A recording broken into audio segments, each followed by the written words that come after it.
జై శ్రీరామ్. ఎల్లుండి జనవరి 31 తారీఖు శని త్రయోదశి. ఈ శని త్రయోదశి రోజు ఏ నక్షత్రం వారికి అష్టమ శని, అర్ధాష్టమ శని, ఏలినాటి శని ఉందో వారందరికీ కూడా ఒక మంచి పరిహారం చెప్తాను.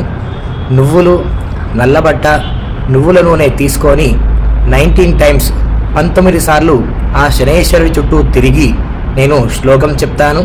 అలాగే ఏ నక్షత్రం వారు ఈ పరిహారం చేసుకోవాలో చెప్తాను. ఖచ్చితంగా ఈ మంచి అవకాశాన్ని వినియోగించుకోండి. మూల, పూర్వాషాఢ, ఉత్తరాషాఢ ఒకటో పాదం వారికి అర్ధాష్టమ శని, రేవతి, పూర్వభాద్ర, ఉత్తరాభాద్ర వారికి ఏలినాటి శని, మఖ, పూర్వ ఫల్గుని పుబ్బా నక్షత్రం అంటాము, ఉత్తర ఫల్గుని ఉత్తరా నక్షత్రం అంటాము. వీరికి అష్టమ శని. నీలాంజన సమాభాసం రవిపుత్రం యమాగ్రజం ఛాయా మార్తాండ సంభూతం తం నమామి శనైశ్చరం.